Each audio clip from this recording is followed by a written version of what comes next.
Welcome to the Star Wars Reporter podcast, the official podcast of StarWarsReporter.com. I am the ugliest of the three hosts, Wookiee Steve. I don't know. I don't It's know. okay. It's okay, guys. It's okay. You guys are hot. I am the sidekick friend. You're saying that to sway attention from yourself. You know you're beautiful, man. Well, that's what my therapist and parole officer told me to do. So I'm trying to. But let's get into it. Our first handsome gentleman. See, you know what I've always wanted to do was kind of like do like some kind of intro, like welcome you to the stripper stage, like. Thank God we're not doing that.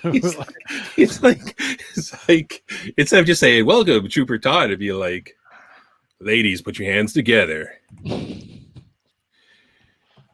He wears a nice hard uniform in white, and he never misses a shot. It's Trooper Todd. Oh, nicely done. Nice.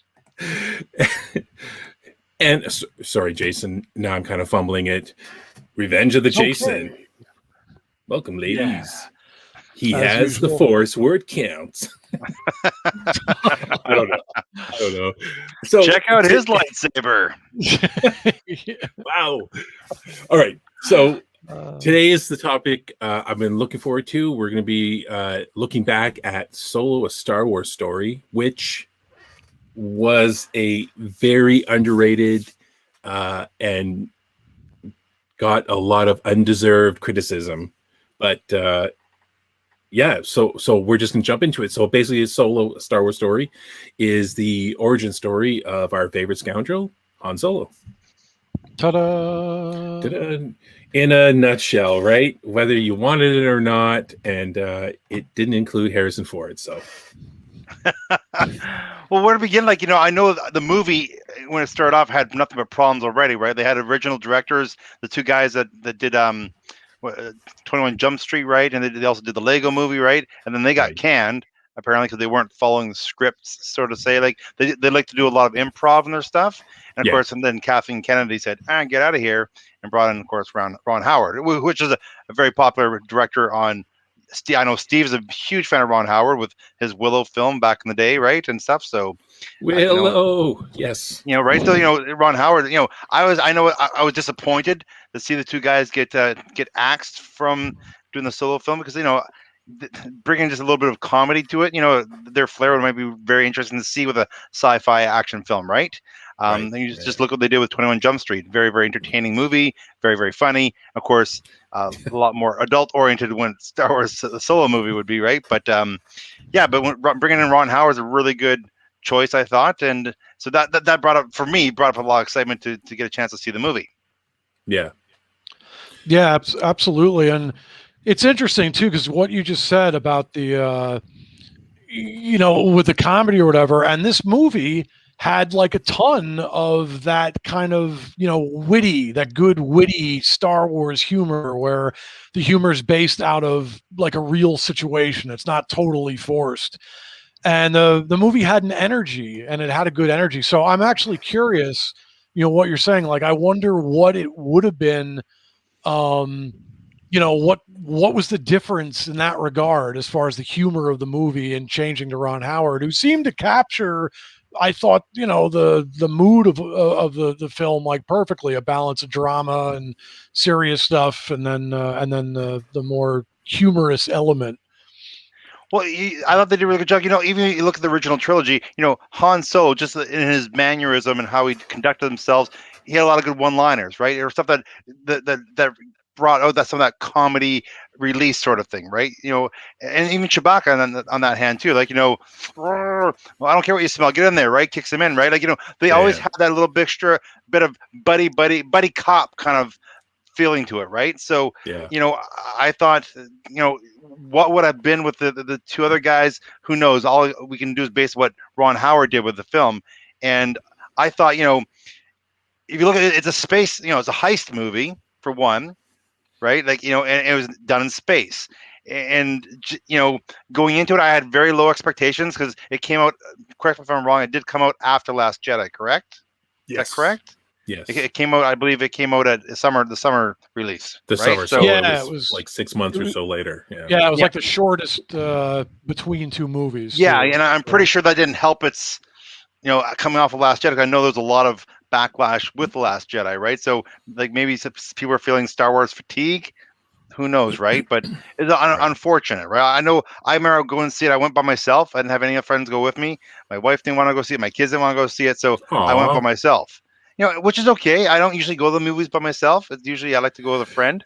But I went to the movie theater, had very low expectations. Although I know I really loved what I saw in the trailers. It had Danny Glover. Danny Glover, that's his name, right? The guy who played it, Lando. That's his name, right? Danny Glover. Donald Glover. Sorry, Donald Donald Glover. Sorry. Danny Glover is from Mel Gibson's Lethal Weapon. Lethal Weapon. Yep. Yeah, Lethal Weapon. Not Loaded Weapon. That's from Samuel Jackson. So I'm getting all confused. But yes.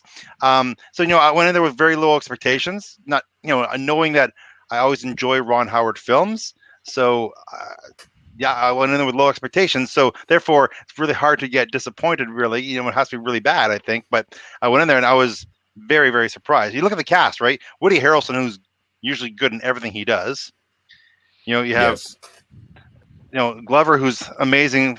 I was a big Community fan when that came out, right? So I went by myself too, Todd. Yeah, see, it's so hard going by yourself sometimes, right? I really hate going to the movie theater by myself. Everybody goes like, "Oh, that poor guy is out by himself." But I've been that guy.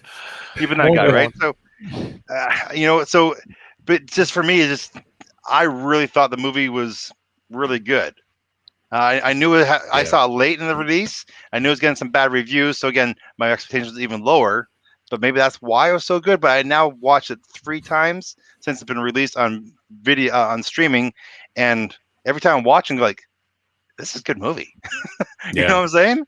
Yeah. It is it's one of my favorites, and I think that it got kind of flack because of The Last Jedi. So I think the negative fandom kind of fell onto that, or people just didn't go and see it. And people that did, kind of had mixed feelings on it because, some people were like, only Harrison Ford could play Han Solo. We don't need this movie. But, take it for what it is. It was a fun, like you said, fun heist movie. And I think I said this in a podcast like 100 years ago. Chewbacca and Harrison Ford, to me, for the first time, seemed like actual buddy friends. Like, it just seemed in the original trilogy, Han was barking orders. They were buddies and best friends, but he was basically like, Chewie, do this, Chewie, do that. Here, it almost seemed like Chewbacca's role was kind of equal. Like, they played off each other, like that scene when they escape with the Woody Harrelson and the rest of the crew, and Han Solo's in the shower getting all that mud off him, and you just see the feet on That was him. great. Yeah, they have a shower together. That was great. You think we could do this one at a time? I thought that was so funny. But it was things like that it felt more like kind of a buddy movie than from the original trilogy when Harrison Ford and Chewbacca and everything were together. So I mean that was one of the high points for me.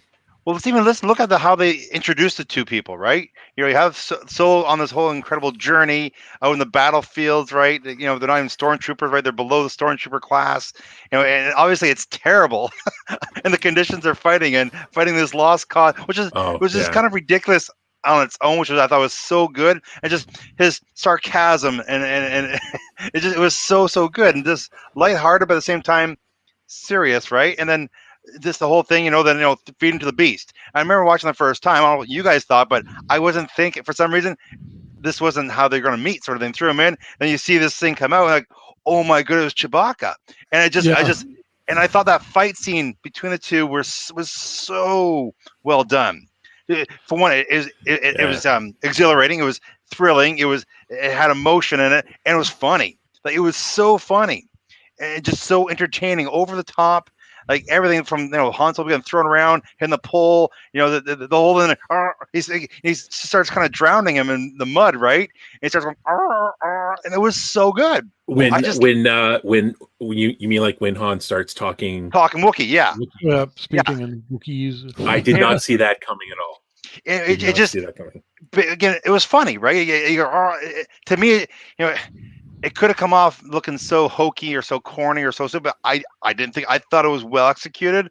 I just really liked it, and then from there, the whole escape plan, right? I thought it was so well done, and from there, like you're saying, Steve, it developed a bond pretty quick. Even like when they get up and running this way, and Chewie runs the opposite way and drags him, right? It was so well executed, and right off the top, like they weren't buddies, like all of them were besties, like they were in Step Brothers, right? There was a bit of a bonding sort of thing that happened, and it was just very, very. I really enjoyed the ride that Ron Howard and the cast put us on right there. It was just really set up their relationship really, really well to some tragedy.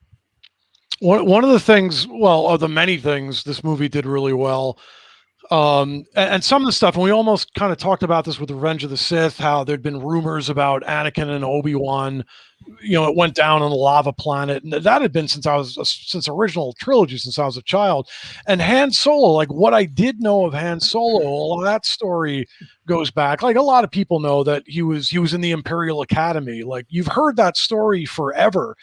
And one of the things that Solo did really well, it matched. I mean, it was like rapid fire, but it really went through it. It hit all the bases for all the establishing of Han Solo's character, like from the Imperial Academy and intertwining that with meeting Chewbacca so well with, how you're talking. And then, the movie develops, we see Han Solo kind of learn from the elder statesman with Beckett character. And it just went through, it hit all the bases. And the one thing I noticed this time watching the movie that I didn't appreciate, and you guys, Todd, you kind of said this, I didn't appreciate that as much the other times I've seen it. And just watching it again for our podcast here, there was actually really good character development as far as like Han Solo was really portrayed as like kind of a little, little wild and a little, even more uncertain of himself. And then he and Chewbacca were kind of, wild, uncertain of each other. And by the end of the movie, Han Solo had so much more of that swagger, and he was a little more controlled. So there's really good. I mean, there's so much to talk about, but I really came away this time noticing that, wow, it really did a great job developing the character and giving a lot of nods to a lot of things that I previously heard. That's another thing I see that James mentioned actually too, that's really cool. As a mud trooper fighting in Mimban. And if I was going to say that's Splinter of the Mind's Eye, which was in 1978, which was that kind of almost swampy-ish kind of planet where that story took place, as James pointed out. And all the way back to 78. So something like that is a really nice nod to original Star Wars. Mm-hmm. Yeah, so go ahead, Steve. I don't know where to begin. Like, there's so much. A lot of stuff. There's so much stuff to unpack. Let's talk about some of the criticisms. I know one thing that people criticize was the actor. He wasn't Harrison Ford. But you know what? Yeah. I'm glad he didn't try and be Harrison Ford. I know they brought in a dialect coach to help him try to get some of the mannerisms, how he talks out, sort of thing. But again, he made it his own. I thought, get out of your mind. I know it's not Harrison Ford. We know that he's not 20 years old, guys. We have to start over from. I thought he did a really, really, really good job. I believed in him. I cared about him as the movie progressed. I just the swagger, the smile, everything he, I got this sort of thing, right? I really like that. And as Jason's saying, as the movie progressed, his confidence got more and more and more, right? Like, I got this, hey, it's me, right? Sort of thing, like what he did in the original trilogy, right? Like, I really, really liked watching that character develop, sort of thing. And so, like, I don't know why people hate him so much, because what did he do wrong? Yeah, and it's a great point. Like, had he gone over the top trying to Harrison Ford, I don't think it would have came as genuine. It's already a all these movies anyway, but it's, you know, it's a suspension of disbelief. It's like, okay, it's not Harrison Ford, you know, it's not the original actors. So I was in the headspace of already kind of being forgiving of that. Like you're right. We can't have a 20-year-old Harrison Ford. Well, now they'll digitally, whatever. Yeah, but still, you know, right. But it was like, it was a genuine performance. It was like, it's exactly what you said. It was Han Solo. It was him playing Han Solo, not playing Harrison Ford. And I think it benefited from that. And in the, you know, in the first 15 minutes when I first saw it, it was jarring. It was tough. I was like, my mind kept saying like, it's not really Han Solo. And then somewhere in the first third of the movie, I just forgot about that. I wasn't thinking about that. And then right in the middle of the movie, it occurred to me, oh, I'm not even thinking about it now. I've just accepted this is our young Han Solo for this, and I'm fine. It was almost like watching an alternate reality movie, an alternate timeline or something. Not an alternate timeline. That's not right, because the timeline and everything is canon and it's dead on. But it was almost, I don't know. I think this movie benefits, just let it do its thing, you know, kind of go with it. It's not all the original characters, and the original actors, and that's fine. Right. I thought the new characters they introduced to the movie were like you know, Woody Harrelson's character, Deckard is his name. Sorry, Beckett? I'm name. Beckett. Sorry, Beckett. Yes, like, you know, so good, like so good, amazing. Right, you know, and then his team he had with him were all interesting characters, and just added so much to it, sort of thing, right? And I just thought, and Favreau voice the alien character with all the arms. I forget his name. I'm sorry, I'm terrible with names too, but yes, did he really? Yeah, that was Favreau. Yeah, yep. See, that's just he's in there. But even those characters didn't stand out. Like I didn't, like, you know, I know another complaint people talk about is the fact that, you know, how he got his name Solo. You know, where do you guys stand? Like, to me, it didn't bother me. I went, okay, they worked it in. They didn't have to do that. They did. Okay, fine. It didn't bother me much. How about you guys? Your reaction to it? I kind of felt the same. I was on the fence with that, where I'm like, oh, all right, it's kind of it was almost like a throwaway line in a way. And I'm like, it didn't bother me. I was like, it wasn't what I was expecting, but, you know, whatever. It just kind of went along. Yeah, that's the same for me. I thought, you know, I didn't see it coming. I thought he was just gonna, when he was telling the Imperial commander his name, it's like, his name's Han Solo. It was, you know, it was something different, and that was the least of my worries. I didn't care at all. Yeah. And I know a lot of people, again, the long list on it so much stuff. Yeah, it was like, who cares? You know, like, I didn't think it was anything to go crazy on, for sure. So I just want to talk about just overall look of things. Like, you remember one of my complaints about the prequels of how just sometimes the green screen backgrounds just don't always work, right? Because it's so early in technology. Look how clean everything is in this movie, right? Yeah. Let's go to the train heist, right? Fast forward to the train heist, right? How amazing did that thing look? Like, not once are you looking at it going, this looks like a green, like, everything's just seamless. Everything blends in. Like, just the overall execution of that whole entire train heist was amazing. From just how the train goes around the corners and how it buckles to the side, sort of thing. It just the whole entire design, the look, you know, the snowtroopers with magnetic shoes on it, right? Like, just everything about it was so detailed and just came off so well. It's funny you said, because one of the things I came into this podcast thinking was, I really, it's, you know, sometimes you have a viewing of a movie, even number of times. I don't know how many times I've seen Solo. Not too many times, probably the least amount of Star Wars, but I've seen it a few. This last viewing, I was like, man, I'm like, you know, this was a movie, as much as any Star Wars movie, that I almost kind of took for granted a lot of what was done with it. And that exact scene, I was watching the train, and they're showing just all different perspectives. They're showing from really far away, and, you know, the mountains and the train, and then all the guys all over it, and the thing's wailing. And I'm like, you know, I'll be damned. I'm like, this is pretty darn impressive. I'm like, they're giving you like this epic heist, like you said, a heist scene. And then for the whole rest of the movie, I noticed I'm like, there was a lot in here and it was seamless. Like I never once looked at something and even for a moment thought like, well, that's not quite, and there was a lot of good stuff from, and then even going, I mean, it's fast forwarding through the movie, but the starship, the Falcon scenes and the Maw and all that. I'm like, that was awesome. I'm like, and the Star Destroyer shows up and the TIE Fighter and they're chasing through all this wild stuff and the maneuver he does. And that was funny too, actually, because he says his friend Needles or something. He says, well, he tried this. He died, but he tried it. He tried it. But yeah, there was, I technically though, you're right. It was like, I'm like, this was an impressive looking film. There was a lot of stuff and it all worked as an action movie. It was amazing. I find for me, my overall impression that I got from the look and feel of the movie, it kind of gave me the same feeling as Rogue One, especially in certain parts, like in the beginning of the movie where we see, Han on Corellia, and it's kind of dark and dingy, and it kind of reminded me of different parts of Rogue One. And I really did like that whole scene of, the movie starts off with Han boosting a speeder, which I think how they talked about the type of speeder it was, it must have been like the equivalent of some kind of like expensive sports car.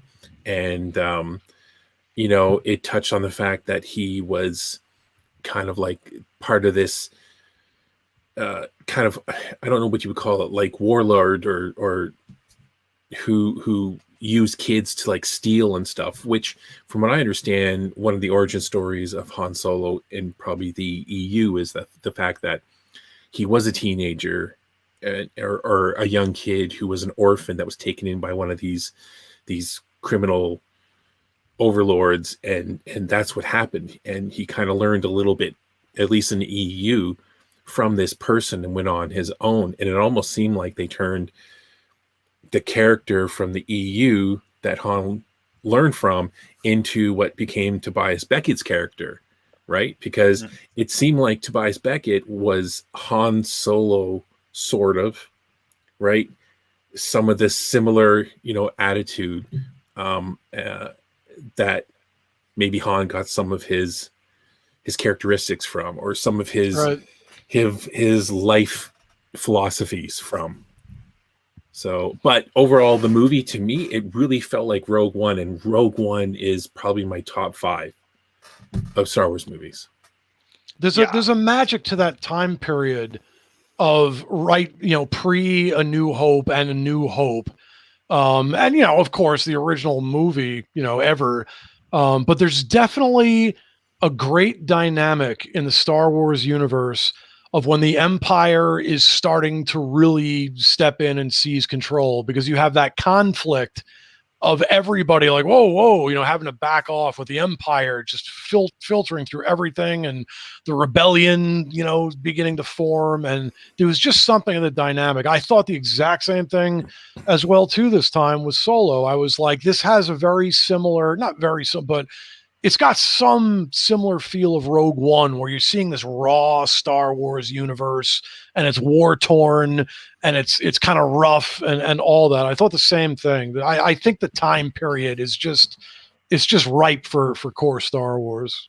Yeah, that's what James is saying too. He really agrees with you there. He thinks that it's a magic time period, because we don't see often, right, in between the prequel and stuff. It's kind of nice to fill in the gaps to see what it'd be like. Like one thing I really liked in the hangar area when Han Solo and his lady friend were trying to escape was when he looked at the Empire had that propaganda plane, had the Empire's March, join. I just thought it was so like just neat little touch, using the Empire March as their music for. And recruiting people, which is a nice little touch, right? Sort of thing, like again, paying homage to the original stuff. They're trying to make it look like you're do the galactic, the world, the galaxy a favor by joining the Empire and keeping peace through although it's not very peaceful, obviously. But just that the whole scene when Han's in there in the trenches in the mud and just seeing like, this sucks. You know what I'm saying?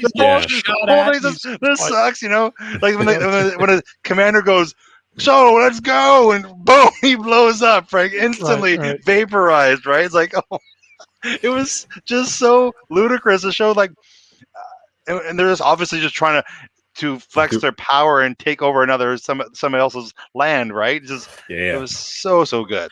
It was great too because it also, and all throughout this movie, what they did well, what was always so great about Han Solo, they showed his vulnerability, they showed his weaknesses. He wasn't Superman to come in, he's going to kick everybody's ass. And that scene we saw, here's this kid, and James actually said in our comments like how we kind of got the equivalent of a young 19-year-old Luke Skywalker, in the original one. This was Han Solo, super young and raw, and exactly, you got to see him. He's looking around like, geez, just anything not to die.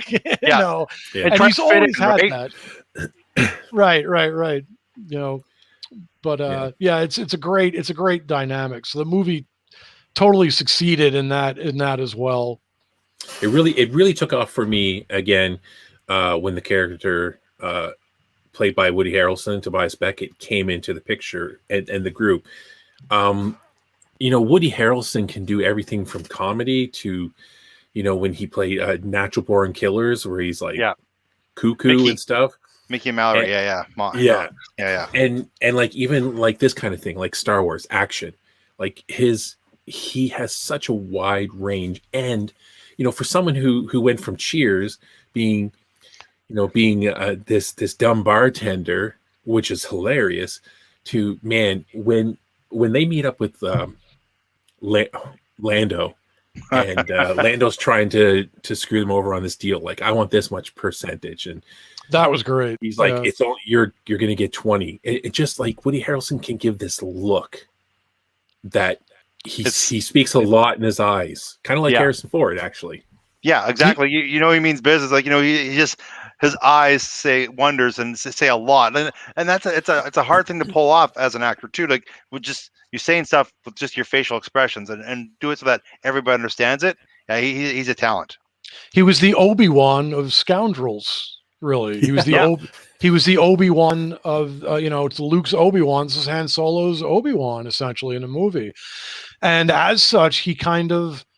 And just talking about it, you guys talking about it makes me realize, like, obviously Han Solo, Chewbacca, the biggies, but Beckett really held a lot of weight of this movie, and the movie was better for him. And I might not have thought that at first. I might have thought, well, I really just want Han and Chewie, but Beckett gives a legitimacy, I think, to Han Solo and Chewbacca, like surviving. He kind of not totally guides them, but he does. He legitimizes them surviving. He gives just enough knowledge and hints to Han about, look, guy, this is how things go, and it worked. It worked in the movie. It was a nice dynamic. Well, Jason's on point tonight, apparently.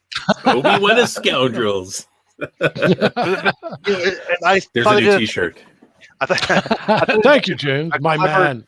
Clever job of hiding it, because he ends up being the big bad guy that double crosses in the end, right? Like, I thought they did a really good job of hiding that in the script, because you build up, you care about this guy, and really when it happens, you don't see it happening, right? Like, you don't expect it happening, right? Like, when it happens, you're like, oh. But he's not necessarily bad. It's just in his nature. It's business, not personal. You know what I mean? Like that kind of deal. He's a bit bad because Han Solo did shoot him, right? He did kill him. The thing. Jumping too far ahead. When I saw that scene, and he ends up, I know we're jumping way ahead, and he shoots Beckett before he has a chance. I remember saying out loud, I was like, he shot first. He shot first. Well, of course. And I thought that was a really which is weird that Ron Howard, who's kind of an underling of George Lucas, Ron Howard got his big break from George Lucas. He kind of did that, how Han shot first. It's kind of like, I thought, I was like, ooh, that's a statement. It was brilliant. That's a brilliant scene too, because that takes Han's character's maturity level and everything, and he just took a step up into Han Solo. But shooting a guy like that, what a ballsy move. I mean, see, and that's what this movie did so well. We talk about characters getting off. You have the anyone with 6 arms. I think his name was somebody says James said his name earlier. What was his name? That when Rio. Rio. When he's dying, right? you care about him. Although he hasn't been in the movie long, right? You cared about him because I've talked this before about how when people die, I just don't care because there's no character development. Where here, you care about him. Beckett's girlfriend, right? When she blows herself up, you kind of cared. But again, but we only know him for like 15 minutes. But again, the way the characters developed through that short period of time, people got attached to him, right? And so like it was sad when the alien died. Like, it was like, oh, that's I was a little sad, right? Like, he seemed like a nice guy. Like, he already had a personality that people could easily attach to. Every single character. So that's what's amazing. Like, Beckett, we didn't know Beckett until this movie, but again, you kind of grasp onto him, right? Like, he's a huge, huge character, and we all liked him. It's true. It's true. Do one of the characters everyone was really looking forward to seeing was Donald Glover playing Lando, and it seemed like he was getting a lot of attention because people love the actor and people love the character, and they're wondering, how is he going to pull off Lando and stuff. And he did a great job. I kind of liked what they did with it. My only problem sort of was he was a little too quirky, and I think Donald Glover was doing, in my opinion, I thought he was doing an impression of like Billy D. Williams, as opposed to somewhat making it his own. Kind of like, when playing Han Solo in this movie, I guess it would be hard to pretend to be Harrison Ford. Like, that would be a hard person to mimic. And I think I'll just say, we're talking about all these different characters and they're great for the movie, but I just found overall there was very little Han Solo in the Han Solo movie. You know what I mean? Like, I think everyone seemed to be far and ahead, personally, experience-wise, and everything else. And I know it's an origin story, but it just seemed like the side characters were carrying the movie more than the title character. And I'm not sure what that was, if they felt that the actor playing, I forget his name, playing Harrison or playing Han Solo was not strong enough to kind of lead it. Like, it just seemed like there was very little, if you know what I mean. That's like, an interesting Solo. My take, I didn't feel that way watching the movie. It's just there were supporting characters of him. But I see you're saying they all had their moment in the sun. They all had their 15 minutes in the movie, sort of thing, where they were the key point, right? So it did shift from different characters who's like got the limelight, right? Right. Yeah, and Glover is a very sexy man compared to only sexier than Steve, right? But barely. Exactly, yes. But that's my thing. I didn't have that perception when I watched the film. That's just me though.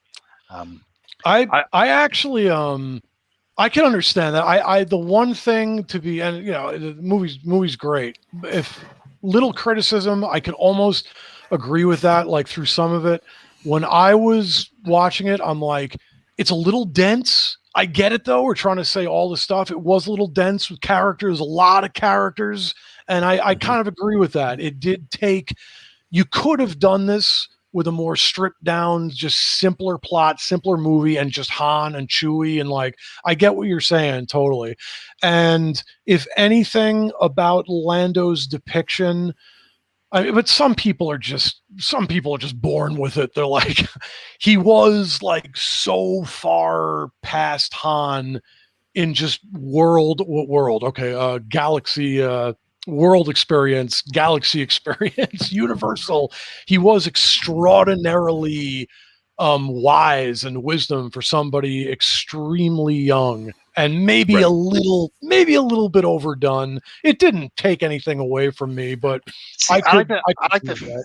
He was overly cocky, right? He thought he was the man, right? And I thought he did a really good job of doing that sort of thing, right? Just had that for sure. the suave sort of feeling, right? Sort of thing, like even how you remember the one time he was playing the poker game and he first comes, he holds up his cup and the robot fills up his drink, and just like I'm doing whatever, and you're kind of serving me because I'm Lando Calrissian. I'm the sexiest man in the galaxy, right? Sort of thing. And I kind of liked. But I hear what you're saying when Jason and Steve. What you're saying, I can see how you guys feel that way for sure.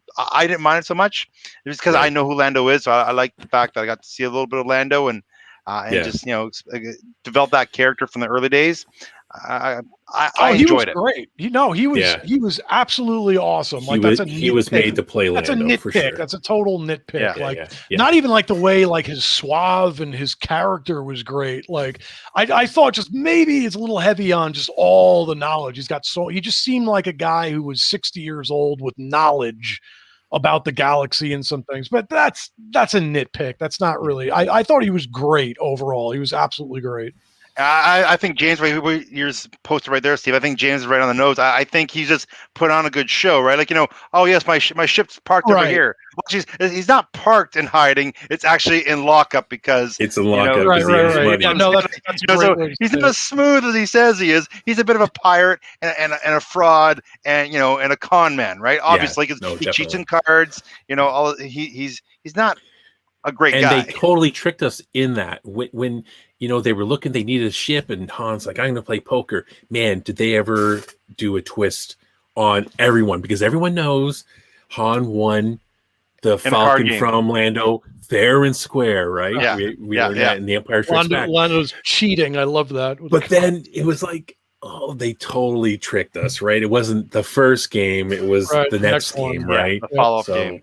Totally threw me off. I'm like, what? Because I thought, he's getting the ship. I can't wait. The ship was in great condition to start off, though. I noticed that time too, like the interior even too. Yeah, like everything looked. Wow, it's clean. It was mint condition. Yeah. And that's the thing. What did Han do to the inside? We know what happened to the outside in this movie, right?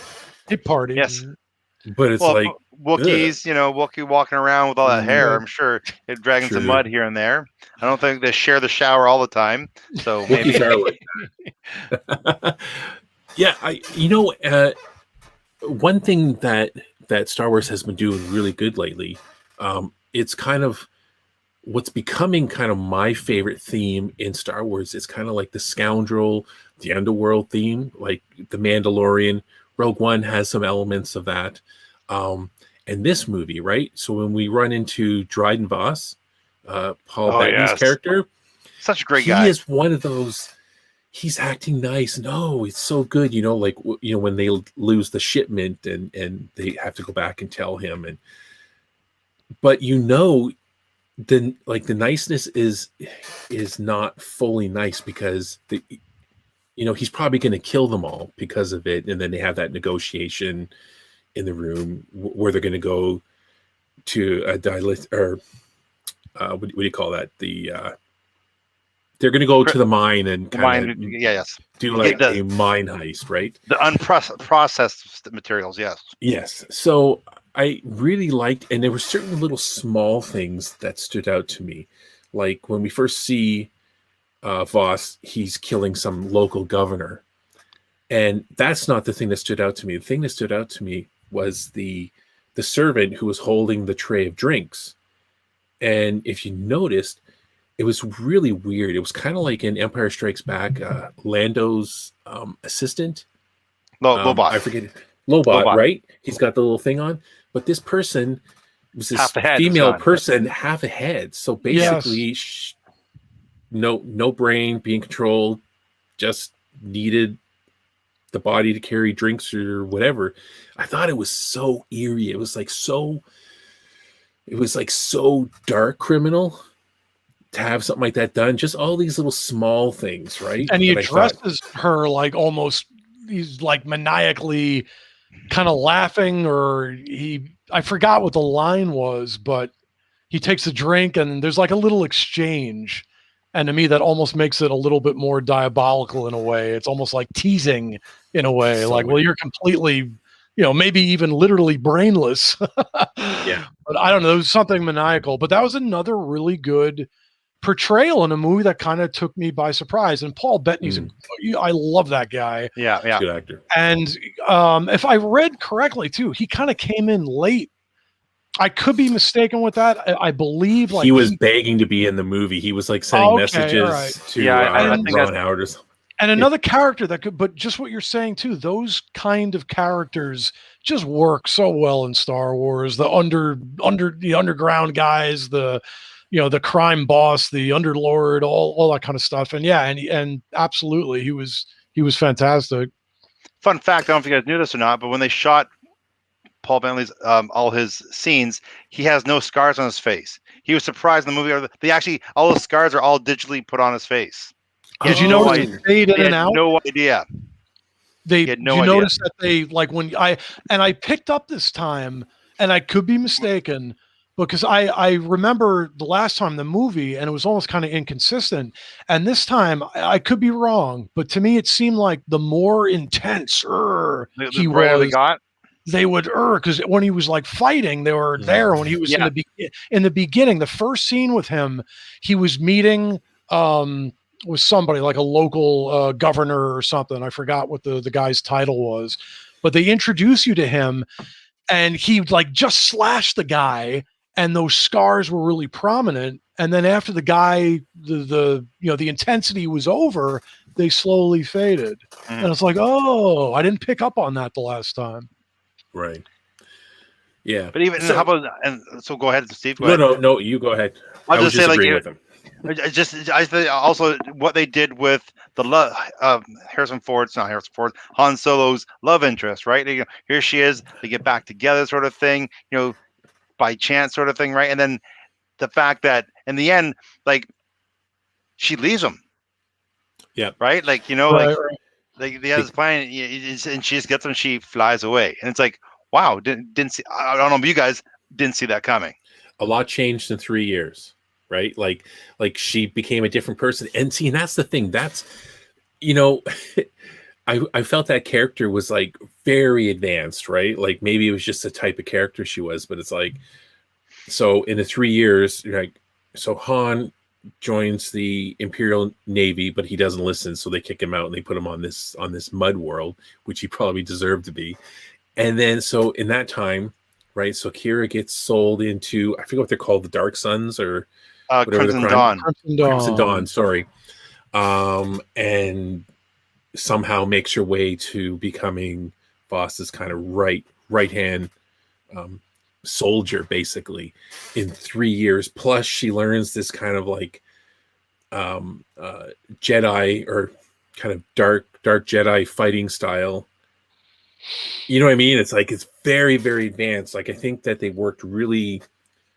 They put a lot more work into her character for the story, going back onto the Solo light, but she became kind of like actually James in the chat was saying basically Voss's property. So he kind of like even trained her like a dog or anything. Like, here, this is my fighting style, because Paul Bettany's character had this unique kind of melee fighting style, right, with the knife. And as it turns out, he learned that from a previous Sith Lord, right? And Darth it showed Maul. Too that like the power of, again, which was pretty cool. It was kind of underneath the surface of this movie, not underneath the surface, but the power of the Crimson Dawn, or and it just gives you any sort of organization like that. That her loyalty, whether or not she even liked it, there was no choice. And like Todd, you pointed out, which was a good story element that was like kind of heartbreaking for Han. Like she took off because it's like, Han, you're a good guy. I like you. There's something there, but sorry, man, too late. Like I'm indoctrinated into this thing that's much bigger than you. And my loyalty, is to this whole thing. And because I was wondering, when she was willing to fight against Voss, I was like surprised at that, And I was like, well, wait a minute here. Like the first couple times I saw the whole ending, I didn't catch everything and the loyalties of everybody. And the first time I was like, well, wait a minute, because I thought that of her, that she was really loyal to Voss and everything, but then she was Han. And then watching it again, I realized, no, all right, she's looking at the bigger picture. Yeah. And then of course with Maul showing up, it's like, well, you're not going to say no to anything that Darth freaking Maul, wants of you. But right, it just made me see there's a maturity to her character that far exceeds where Han Solo is. Yeah, I think you're absolutely right. She might have had some loyalty to Han in the game, but then when it was all said and done, and Voss was killed, and then Han and Chewie run out to catch Tobias, right? Because he took the fuel shipment, and was leaving with, or actually he took Chewie and left with it. But you could see the wheels moving, right? I think as hard and as terrible it was hinted at of her climb to her position that she was, I think that life, that organization became her, because then the first thing she does is she calls the head of the syndicate, Darth Maul, and she's like, yeah, Voss is dead. And he's like, okay, come to me. We got to talk. And she's like, later. She did leave out the detail how he died. just like she was grasping the power. She wants the power. Yes. Right. I think it came down to that. She was like, you know what? Do I want this person from my past? Like, is there anything left? Or can I continue on and build with this company? She's going to be stepping in now, right? She's going to be the new CEO, right? Of that wing, right? Like she's in charge. Like she was like her number. He was Voss's number one. Now she moved up, right? So it'd be interesting to see if there was a Solo 2.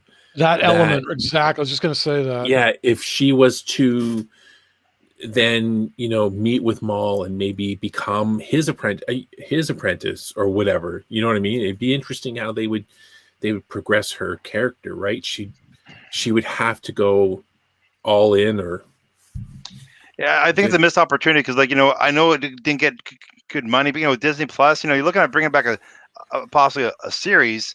Like I'd buy into this one, right? You know what I'm saying? Like, yeah, it has everything there. I think there's a big, James thinks it's very underrated too. Apparently, I think there's a lot of, we're not alone. I don't think we're alone. I think in the Star Wars world, the Star Wars universe, I think people really enjoyed this movie. Yeah. And can I get to the point where the thing I really hated about the movie? Oh yeah, you were saying that before we started. The thing that drove me nuts, and it's just thrown in for one reason only, is to connect this movie to The Last Jedi, is the stupid dice. The stupid dice drove me nuts.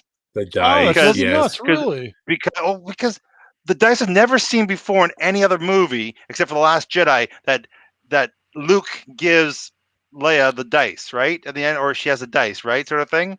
And so it's like, oh, okay, what's this sort of thing? And then this movie shows the dice all in the beginning of the movie. He jumps into the speeder, he's stealing, he puts the dice on the mirror, right? And then everything's the dice in the Falcon. I thought it was dice in the Falcon. Well, I mean, in the original movies, though, isn't the dice? Was there dice? I don't remember seeing it anywhere. And what they were supposed to be is the history on that in A New Hope, and there's dice. It's because apparently those were the dice. Because with Sabak, they didn't do this in this movie, but apparently with Sabak, there's like the cards and dice. It's like this really complicated game, and you either get I think it's plus 28 or minus 28. It's kind of like blackjack, and I think that he commemorated his win of the Falcon with these dice that he took, and he hung them. And apparently, I mean, from they're what in I remember, the original trilogy, aren't they? Okay, you find it, but they made a bigger deal. Find it for me. I don't remember ever seeing dice in the Falcon anywhere. So if they're there, I would love to see it. I am going to look that up real quick because I thought the die were the die are like part of the Falcon. Like, no, I'm not talking about like maybe what's on Disney Plus right now. I would like to see special edition stuff. I'm pretty sure. Go back and look, Todd. I swear they're there. This is James. Okay, James, you show me the frame where they're there. I remember dice from like forever. I do agree with you though, Todd. My thinking is right up. massive, massive deal out of the stupid dice. And I was like, come on, like I don't even care about these dice. They just made such a big deal of it. The dice have been, connecting it. sincerely, the dice, to me, I think I've known about the dice for about as long as I've known about Star Wars. Like they're fixed to they're inherently tied to the Falcon. I'm almost certain. Okay, I'm just coming across as a viewer who loves Star Wars, know nothing about the dice. As a viewer, when I saw in The Last Jedi, I went, and then I said, oh, that's what the big deal with the dice was, because they kept showing it in this movie, these stupid dice. Even the last shot was the dice, right? Like the last shot of the movie before it went to credits is the dice. I'm pretty sure the dice are.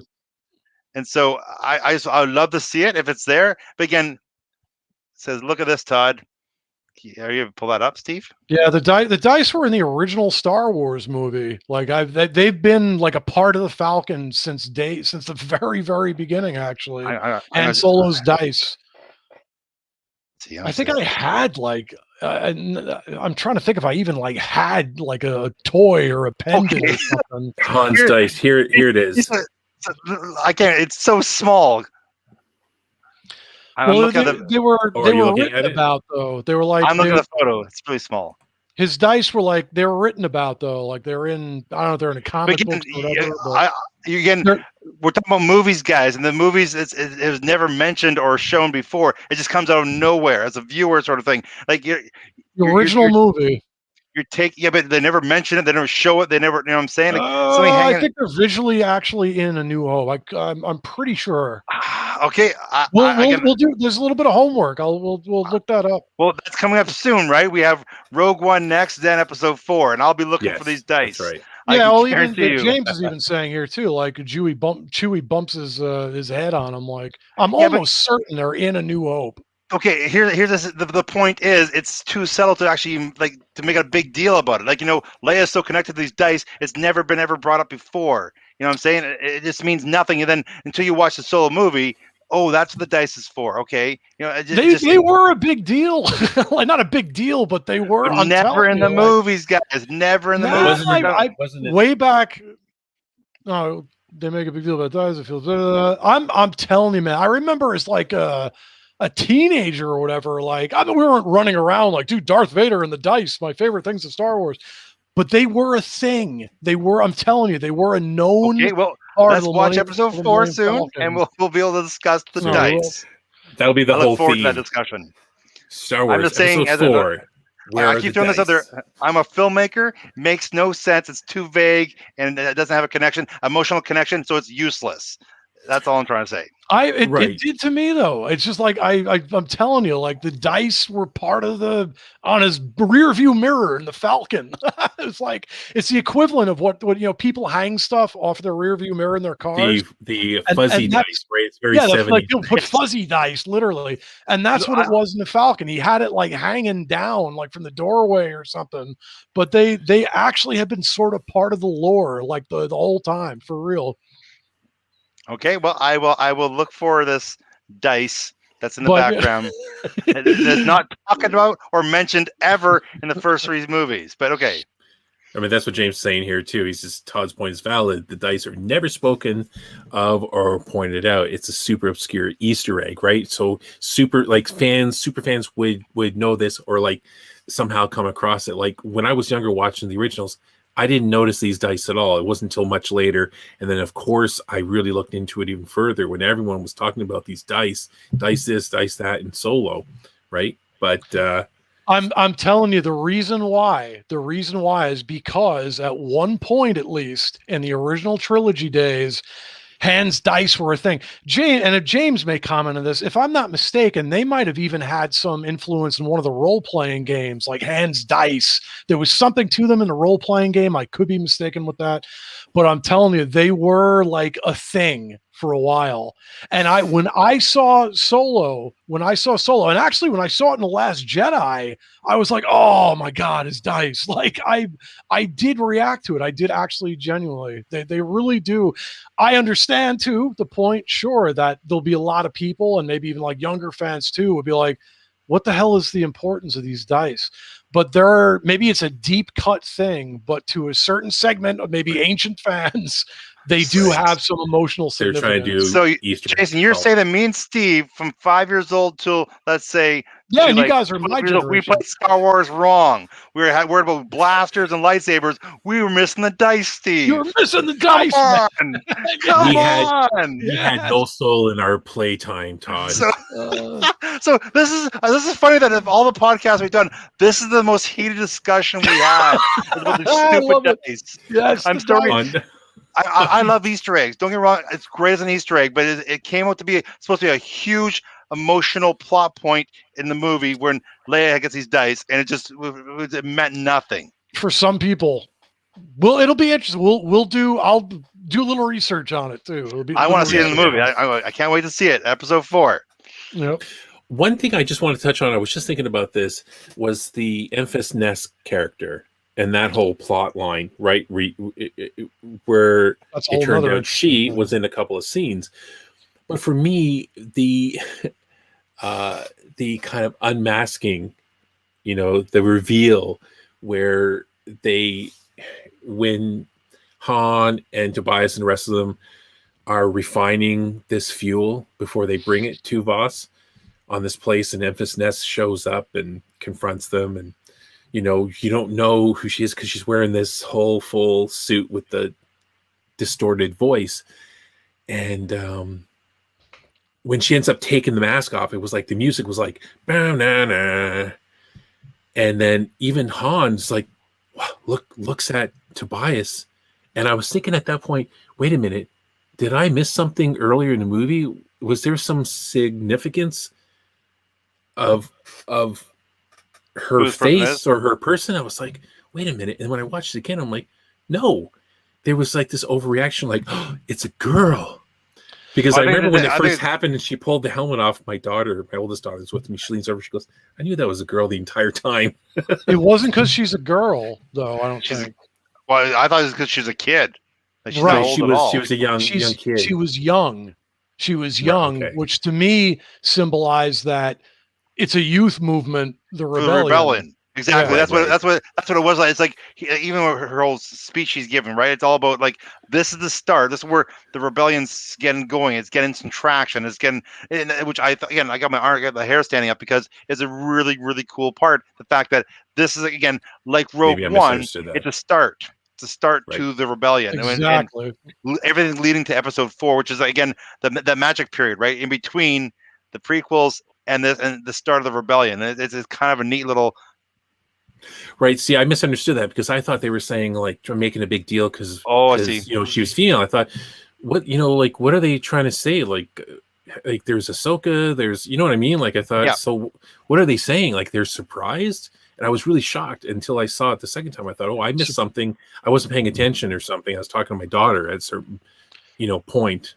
But the whole movie was almost like a like a classic Star Wars baddie with the mask and everything, and you're thinking like a middle-aged person, in control of the troops. Patch over their eye. So it takes off the helmet, and it's a kid. It's Basically. a kid. Okay, so, that makes more sense than even younger than Han, right? It was just a child. She was supposed to be very young. Yeah 14, 15, 16, right? It didn't look much older than that, and this person's risking their lives to try and put it the empire, right? And they've been a pain in Voss's like the horror organization's butt, right? Yeah, because they're like, you should have been expecting Enfys and they talked about how Crimson Dawn, I believe, and even in the EU and everything, had some ties to the Empire. Right. If I'm not mistaken, they weren't part of the Empire, but they would kind of, if anything, they lean towards and would work in tandem. So, which obviously that instantly makes Crimson Dawn an enemy of the rebellion as well. Yeah, well, I'm sure they profited from the Empire. That's for sure. Right. They probably do a lot of the Empire's dirty work, sort of stuff. Right. I had one thought, and this is totally fringe, and this will be another dice thing where I'm out of my mind. But I was thinking when they showed the and again, that was another thing I appreciated more than ever this time too, was like that reveal of her, and then that every one of her people was all different. You saw the Greedo race, and you saw all different races. Like, oh, that's cool. That's everybody's banding together. Now, Revenge of the Sith, this was a really cool thing. And if you watch like the voiceover, like you watch Revenge of the Sith and the director, you got George Lucas like talking over it and explaining stuff. He very distinctly actually says in Revenge of the Sith that Padme Amidala was the one who really began the formation of the rebellion. And he says that very clearly. And like having known that, I'm like, man, imagine if in Solo, when that revelation came and like those guys, her sect, they got the whatever the hell the substance is called that they got. And I'm like, man, imagine even if it was a faraway shot, they showed her like shaking hands with Padme, like she was like she had done this to get this stuff, and Padme's trying to work on getting the rebellion. That could have been a really cool little cameo in a way, but again, that's dead. That's kind of fringe. She's dead, and my theory is completely destroyed. Thank you. I'm pretty sure that timeline should be dead. That's right, because Solo, of course, is after Revenge of the Jedi, and everything I just said is absolute nonsense. But you know what? Good job, though. Nice try to tie that together, man. It would have been cool. It would have been awesome. Because then she would be a ghost. Right. Her semi-force ghost. She was infected by Anakin, so she's a Force ghost. Yes. Sort of burst your bubble, Jason. Sorry, bursting your bubble, man. Infected by Anakin. I even love just we're wrapping up. I know, but even how Lando took off at the end, right? Han was there's 30 guys in the thing. I give a snap. They're gonna come on out. He takes off. He's got the Falcon. The way he stepped backwards, he just stepped back in line. Like after that was just like, I'll just shut up now. I'll shut up now. Like those are the again, we talked about episode 1, 2, and 3, how some of the comic relief just didn't work, right? And here you have stuff that it's an intense scene. I'm playing poker. I'm going to call a bluff here. I'm doing a bluff, and this bluff gets called. I'll let the big boys talk now, right? It was so good. Perfect. Right. And very deserving of a sequel, which they're never going to do. But why not a mini series? Do it like. Come on, they're doing everything else. Like, I don't see how. Like James says earlier, he said something about he thinks there's a lot of love for Solo, right? So. I thought the guy was. I love to see the guy get another shot at it. And as you guys pointed out too, like the Kiara with Maul, and just not even just because of Maul too, but she suddenly she goes off in that really weird, cool, their tall ship, and I'm like, I want to see where she's going. Who doesn't, right? Like, yeah, I want to see more Maul. I want to see, Darth Maul was such a great character who got. Split in half in one episode, which I thought for sure he'd be around for the first 3 episodes. And seeing him again, I was like, well, I believe he was in Clone Wars. I haven't got there, but I believe he's in Clone Wars too, right? Yes. So right. Seeing him on a movie was so great. Even at first you don't know it's him. He reveals himself like, oh, it's Maul. Like that's how cool is that, right? Like, yeah, I would love to see it.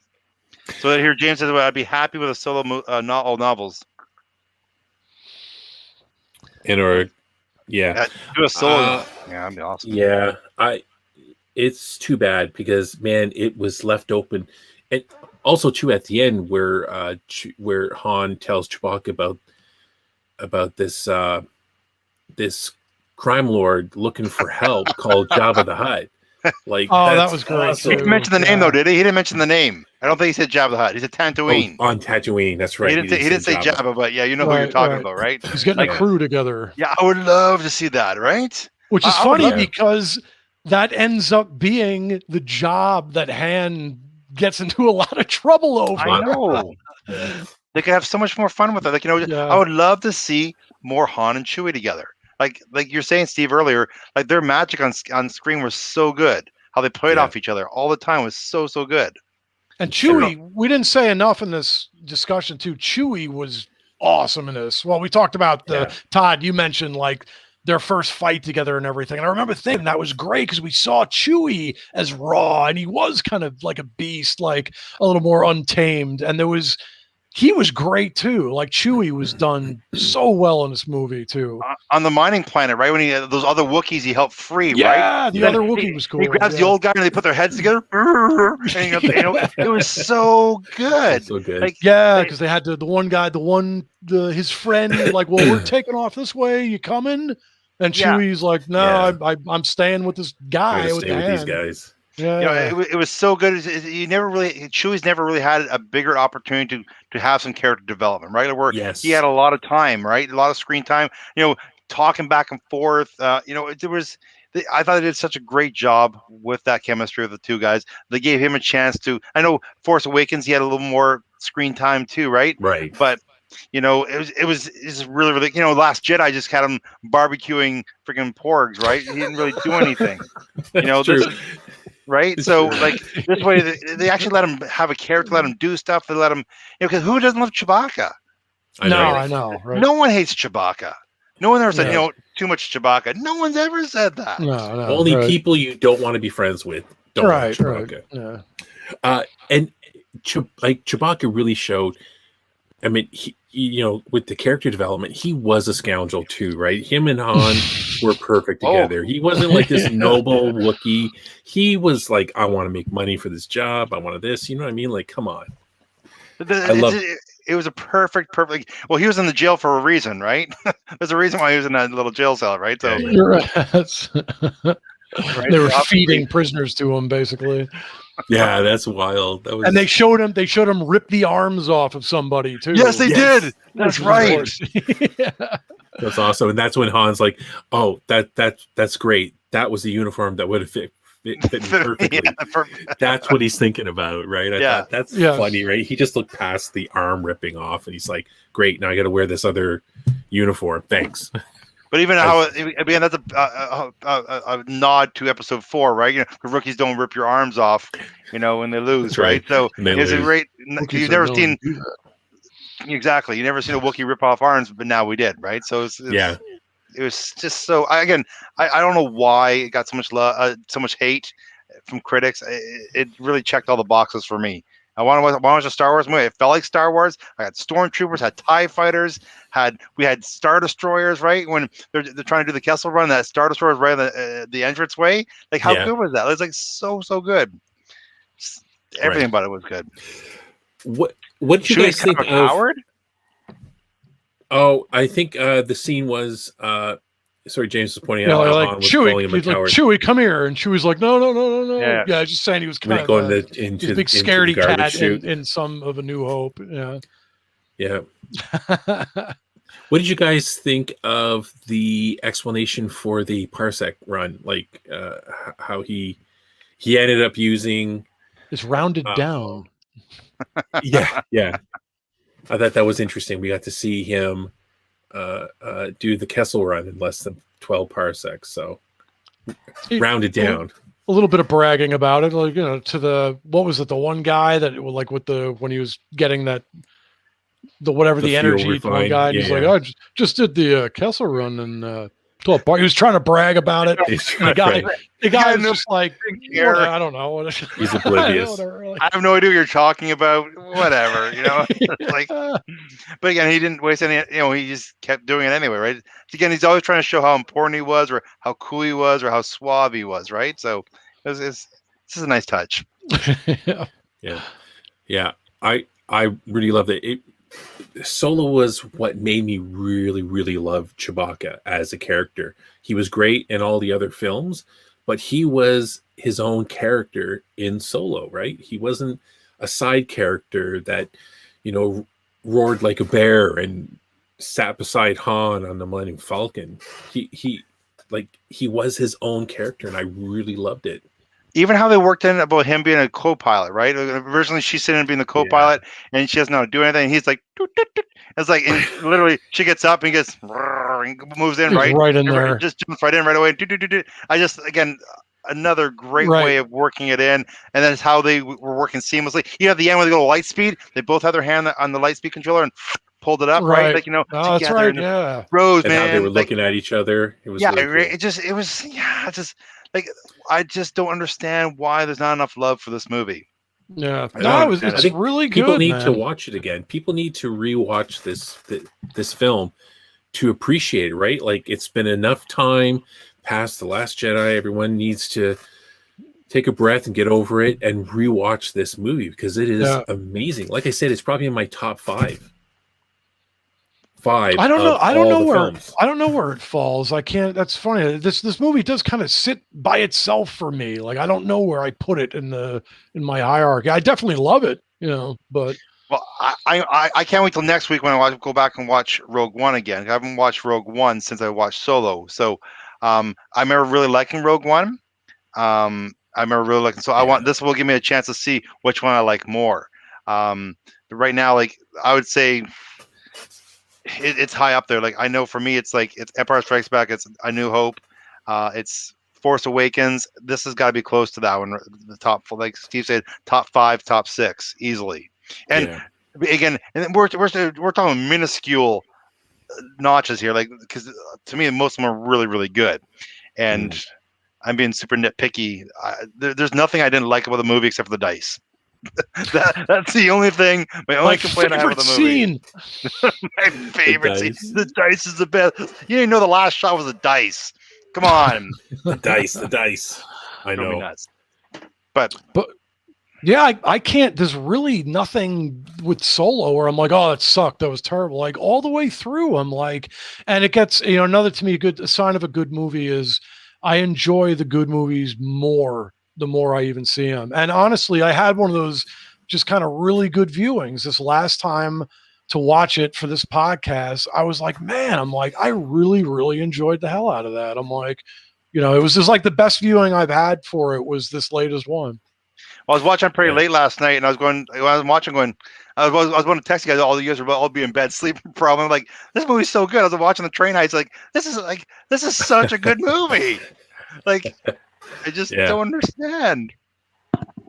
Yeah, it's a great movie, and I hadn't seen it in a long while, and it was a lot of fun watching it. When did I watch it? I think I watched it Sunday. Yesterday. A lot of fun. Yeah. Yesterday. I just watched it yesterday. Yep. It's COVID time. I have no idea what day it is.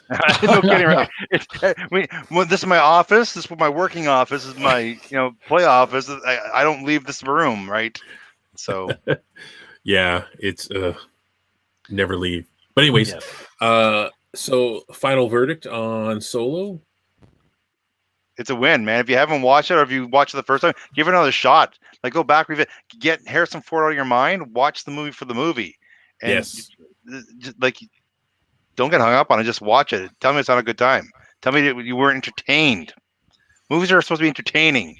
Are you not entertained? Exactly. It's a thumbs up for me. Next week, I'm looking forward. I'm going to rank this between this and Rogue One because that'll be interesting. Yeah, because I haven't had a chance to watch them side by each to really tell you. I remember Rogue One being really good, and that's a good thought. That's a good comparison. I'm going to think about that the same because there are those similarities because it's in the same universe pretty much. In the same very similar time period and all that. And I mean, for me to close it out, like absolutely, this movie was just fun, like all the way through. It had all the basic ingredients of a Star Wars movie. I was going to say this earlier, it was very old school comic bookish, like not necessarily like the new Marvel movies I'm saying, but this movie made me think very much of the old Han Solo stories. Like there was the Han Solo's Revenge novel. I think it's Brian Daley was the guy that wrote the original Han Solo novels. And there were some great comic books of which I have a few, and they've got Han and Chewie. And this movie, I'm like, this makes me think of way back in the day of the old school Han Solo comic books and some of the novels that centered around him. They like totally nailed it. Well, James already says that he thinks that Rogue One is not as good as the Solo movie. I'm very anxious to watch Rogue One soon and kind of think of that comparison. Well, that's next week's menu, isn't it? That's what we're doing next week, right? Rogue One? Next week. Chronological order. Rogue One. And I really can't wait to get to A New Hope because I need to see the dice. The dice. I'm telling you, they're a thing. It'll be now we can watch in 4K, man. We'll be able to see the dice now, right? So, like back in the VHS days, the dice probably wouldn't show up. This would be a blob, right? So now we are watching full HD, full 4K, whatever you want to watch it in. And now we have a chance to see the dice. I'm looking forward to the dice. I want to look up too, because I'm pretty sure and again, I could be talking out my whatever. As I recall too, they were even in one of the original role-playing books. It was like a maneuver, or it was like a something. It was Han Solo's dice, and it had something to do with like taking a big gamble or whatever. Like they've been a thing. They're a thing in Star Wars going all the way back. Well, I believe you. I believe you. I have no problem with them being a thing. Yeah. Just they came out of nowhere in a movie. That's all. In the movie, yeah. May the dice be with you, says James. Yes. Always. Oh, okay. That's a good place to end it. Thanks, guys, for showing up, and everyone tune in next week. We're gonna do Rogue One. Cannot wait for that. Another one. That's one of the best endings of any Star Wars film. That movie. Spoilers. Rogue One, man, that was epic movie. I'm looking forward to that. And next week we should decide what's better, Rogue One or Solo. We know James's opinion, but I will have a better opinion next week. That's going to be interesting. Yes, and dice. All right, guys. Thanks a lot, and no, see you next week. No. No.